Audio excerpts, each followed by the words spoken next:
And good Monday afternoon, everybody. I am Chief Meteorologist Dave Turley here, giving you an update on what's happening not only with Alberto, if you pronounce it correctly, but what's happening here as we go on through the rest of the week and continuing right through into the weekend.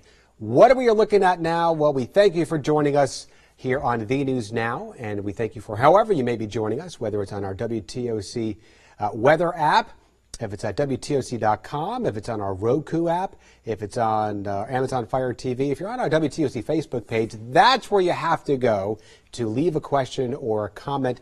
And we thank you for watching here. Let's get right into what we have as far as the latest on subtropical storm still Alberto, which did make landfall right along the Florida Panhandle, very close to Laguna Beach area, it looks like, near Panama City earlier today. As a subtropical storm, it never really made that transition into a true, purely tropical system.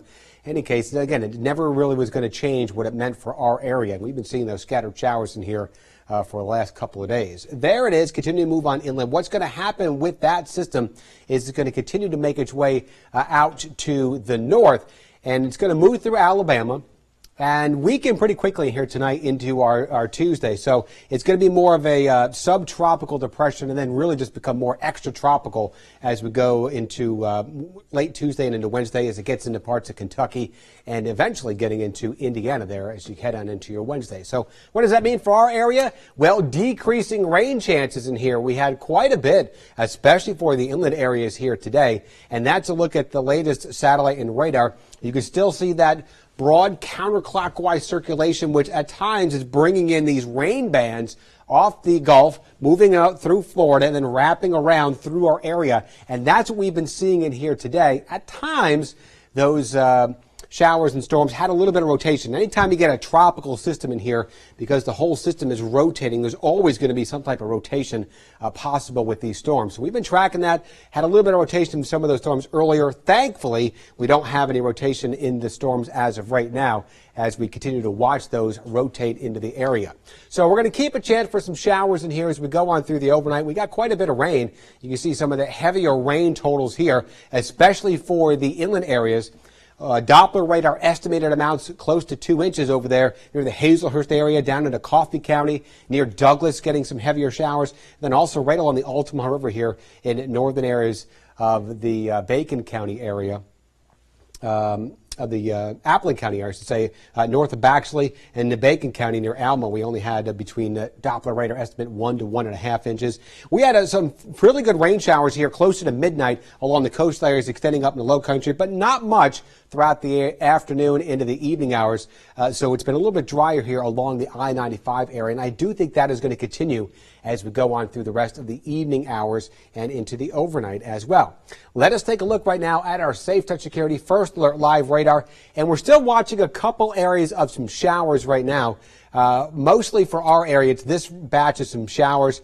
Don't really see any lightning associated with this as of right now. It did have some earlier. Right now it just looks like some heavier rain as it continues to make its way through Brunswick, St. Simons Island, right up towards Sapelo Island, Darien, I-95, seeing some heavier rain, getting into Townsend. That's the heaviest rain right there, moving into Townsend. That's going to move northward, getting up towards the Midway area. I'll put a tracker on that for you, and we'll move this down a bit so we can get a little bit longer of a track on there.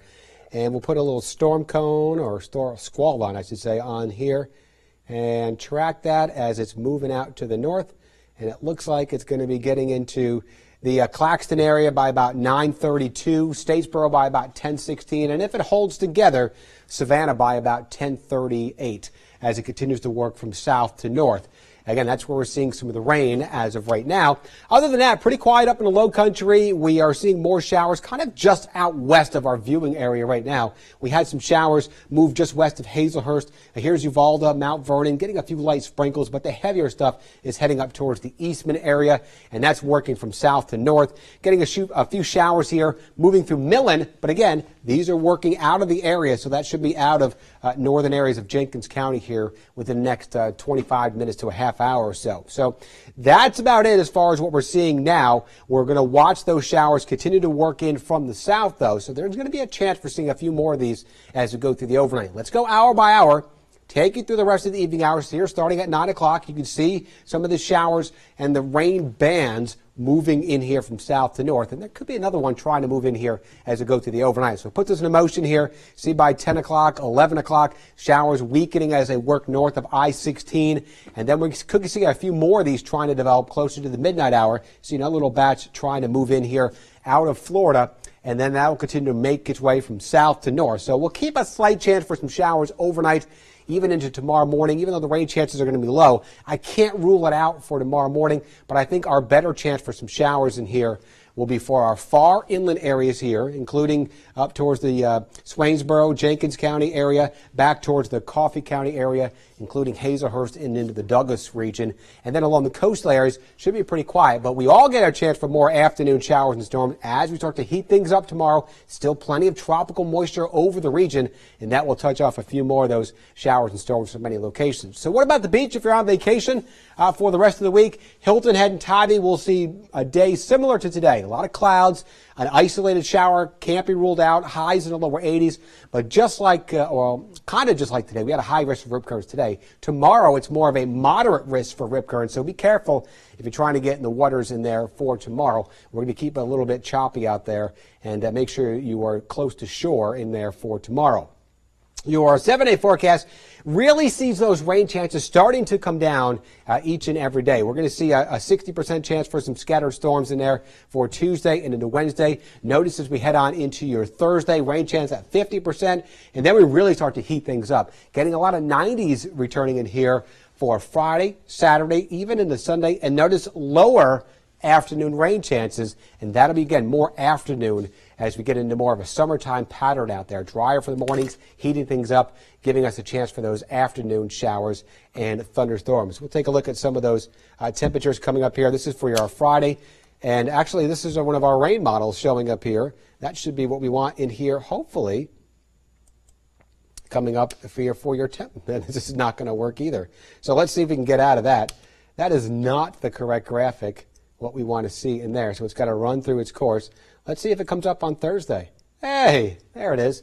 Showing you the temperatures. Again, by Thursday, we're seeing a lot of upper 80s across the region. It's really going to be Friday and into the weekend when we get some more of those temperatures getting back into the 90s. So the trend is going to be still more showers in here, mainly in the afternoon hours, Tuesday, Wednesday, so a little bit better chance. But then the drier conditions work in here for the end of the week, and that's going to lead to more of the hotter summertime-like conditions with a lot of those 90s coming up. I want you to know that you can track those showers. If you got your First Alert weather app, it's been a little bit active across some of our southern and inland areas today. If we pull up that First Alert weather app, we can see that we have a video here. I just posted that video here about 45 minutes or so ago, tracking the what we expect from Alberto and what the conditions will be in here for tonight. Checking out that live radar. We scroll down, we zoom on that.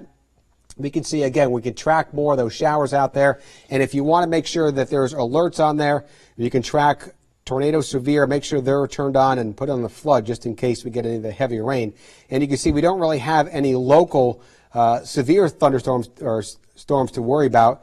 We are looking at looks like still have a river flood warning in effect for the Savannah River near Clio, and also another river flood warning, I believe, back on the Ogeechee River right near the Midville area. So that's it as far as any of the watches and warnings. But again, you can get all that right here on the WTOC First Alert weather app. And if you got your tropical tracks turned on right there, you can actually track where Alberto is and where it's going. You see, tap on where the Alberto is. You can tap right on the little icon there. It gives you the current conditions. You can track any one of those little green points right there, and that will give you the forecast information about where it's going to be. You see this is coming up at 2 a.m. early on Tuesday morning, looking at that storm making its way through Alabama and continuing the weekend. Again, you can track all that activity on the WTOC First Alert weather app. So it's a great tool to have. Hopefully you've already downloaded it. If you haven't downloaded it yet, go ahead and download it. Keep it with you. And you can keep those alerts turned on so we do have any warnings in here, which we don't expect this evening. You can get that information and that alert right there at your fingertips wherever you may be. Again, we're going to be answering all your questions. Go to our WTOC Facebook page. We'll answer your questions If you have any questions or comments, just want to say hi, go ahead and leave it there, and I'm going to get back to that soon as we are done here. Until now, have yourself a great Monday evening, and I will be back here live for the news at 11. We'll see you then in just about 1 hour and 50 minutes. Have a great Monday.